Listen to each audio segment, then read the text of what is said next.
My name is Laiba Jamal, and today I'm going to be doing my ISU culture presentation on America in the 1960s.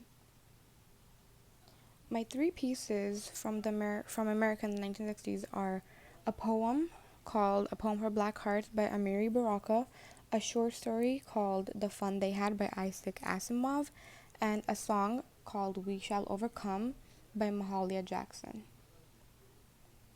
Significant events of the 1960s. The 1960s was dominated by the Vietnam War, anti-war protests, civil rights protests, assassinations of U.S. President John F. Kennedy, Malcolm X, and Martin Luther King Jr., the Cuban Missile Crisis, and the first man also landed on the moon. One of the major achievements of the civil rights movement was the Civil Rights Act of 1964, which ended segregation in public places and banned employment discrimination on the basis of skin color, religion, sex, and national origin. I'm going to be talking about the poem, A Poem for Black Hearts by Amiri Baraka first. A little background is the poem was released in September of 1965. The author is African American himself, and he's considered to be the father of the Black Arts Movement. On February 21st, 1965, Malcolm X was assassinated. This is crucial information because this poem is a tribute to him. The civil rights movement was led by Black Americans to end racial discrimination and gain equal rights.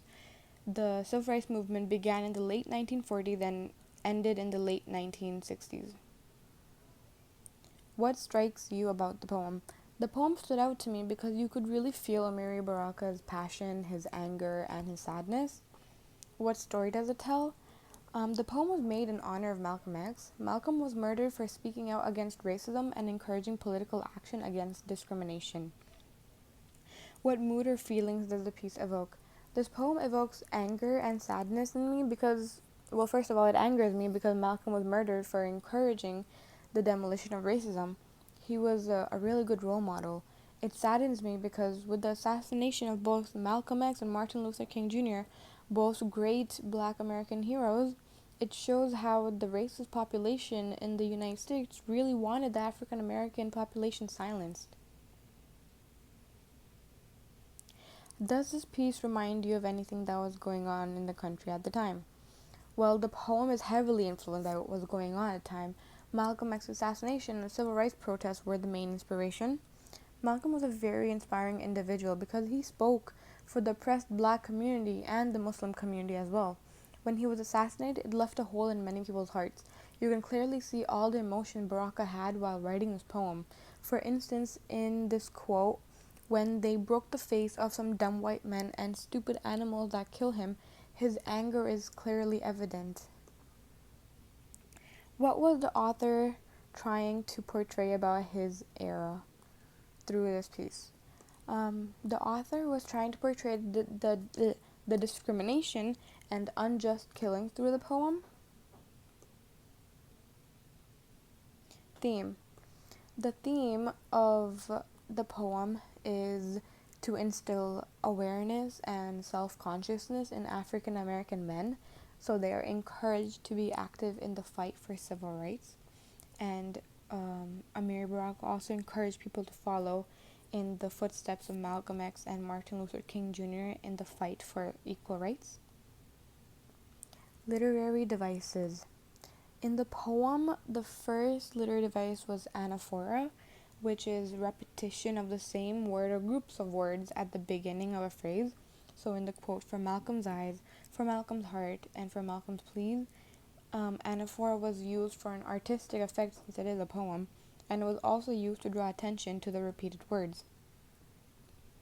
The next literary device is mood. Baraka creates a mood for urgency in the quote, black men, quit stuttering and shuffling, look up, black men, quit whining and stooping. Let nothing in us rest until we avenge ourselves for his death. Stupid animals that killed him, let us never breathe a pure breath if we fail. And white men call us till the end of the earth. Here he's heavily encouraging people to take action and avenge Malcolm X's death.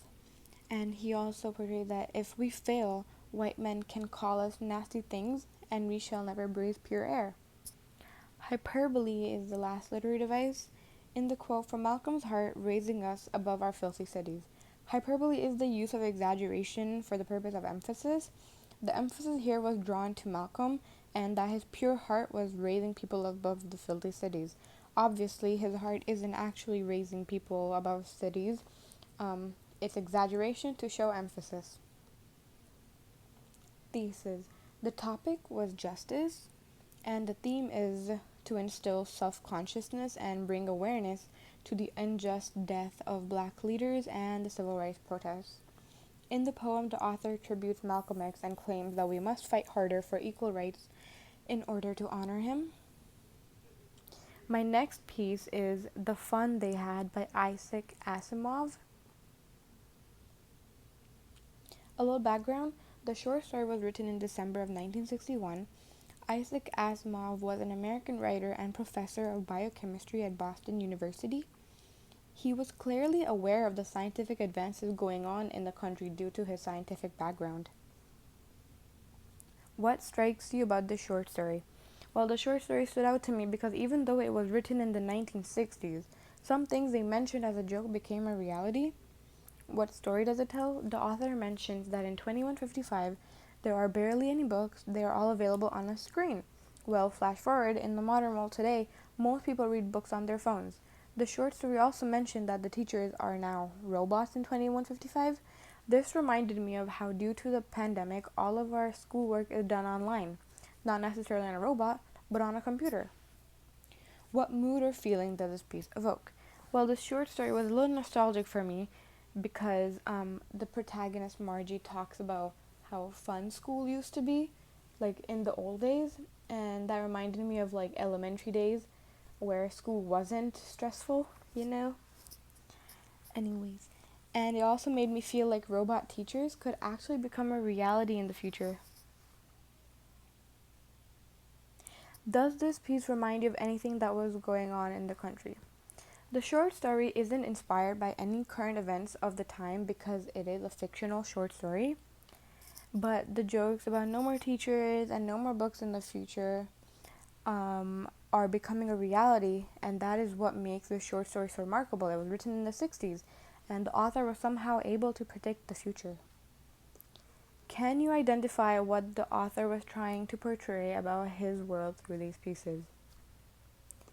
Isaac Asimov was trying to portray his era as a more social and less technological era. He mentioned in the short story how there were classes and there were many students in a class. The protagonist Margie was surprised because in 2155, everyone was homeschooled by a robot. The theme. The theme of the short story is education. Education in the future will become more computerized, and students would consequently lack social interactions. Literary devices. The first literary device is a metaphor, and it's visible in the quote, Tommy screamed with laughter. Well, the author compares Tommy's laughter to screaming to show exaggeration and the emphasis Tommy places on Margie's ignorance. The next literary device is irony, and it's visible in the quote, Margie was thinking about how the kids must have loved it in the old days. She was thinking about the fun they had. Margie imagines the old kind of school as like a fun environment and a huge sense of community, while people who attend school right now do not necessarily agree with Margie. The last literary device is imagery, and it's evident in the quote, there it was again, large and black and ugly with a big screen on which all the lessons were shown and the questions were asked. The author here gives us a description of what the robot looks like so we can imagine it. Thesis. The topic is education, and the theme is education in the future will become more computerized and students would consequently lack social interactions. The author predicts how the future would look like if technology becomes further advanced. My last non-literary piece is a song, We Shall Overcome, by Mahalia Jackson. A little background. This song was released on May 1st, 1963. Mahalia Jackson was known as the Queen of Gospel. She became one of the most influential gospel singers around the world. She was known internationally as a singer and a civil rights activist. She knew about the struggles of discrimination firsthand as she was African American herself. This song was used during the civil rights movement by African Americans and their supporters to show that they had intended to overcome prejudice and segregation. What strikes you about the chosen piece? The song stood out to me because her voice is rather comforting and motivating. For instance, in quotes like, "We shall overcome, the Lord will see us through, and we're on to victory." These are strong lyrics referencing to the civil rights protests that were going on at the time, and they were instilling hope in people. What story does it tell? Well, the song was motivational for Black people to keep fighting at the civil rights protests that were going on at the time. What mood or feelings does the piece evoke? The song evokes passion and hope. It made me realize that back then, when the African American population was fighting for equality and fighting segregation, they had a really beautiful sense of community. They showed their support through art, music, and writings. In the recent police brutality issues, we can see how the strong sense of community still remains very strong. Does this piece remind you of anything that was going on in the country at the time? Well, yes, the song is based on the civil rights movement. The 1960s was the era of change. The Black community were taking action against racism. The oppressed population were taking action against white supremacy and segregation. What was the artist trying to portray about her world through this piece? Through the song, Mahalia Jackson was encouraging people to stay positive in the tough times of the Civil War protests. She was like her lyrics were like, "We shall live in peace someday. Oh, deep in my heart, I do believe, and we're on to victory." Lyrics like this give hope to people to keep going. She was known as the Queen of Gospel, so she was very influential on people. Theme. The theme of the song is what's it called? It was the most powerful song of the 20th century. It gave hope to people and inspired one of the greatest freedom movements in American history. Literary devices. In the song, literary devices were used to highlight her message. First of all, in the quote, "We shall overcome, we shall overcome, we're on to victory, we're on to victory," repetition was used to help make the song easy to understand, easy to remember, and it's also used to emphasize her message. The second literary device was personification. "The truth shall set us free." The writer gives human attributes here to inanimate objects. The word truth is personified as someone who saves people. Lastly, foreshadow is our last literary device. In the quote, the truth shall set us free someday, we shall live in peace someday.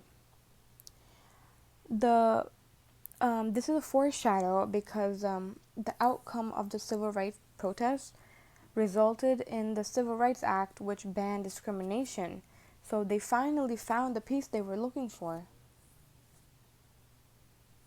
Thesis.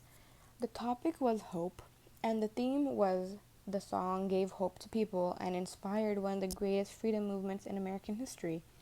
The song became iconic in the civil rights movement. It soon became the most powerful song of the 20th century. So that is all. Thank you for listening to my presentation.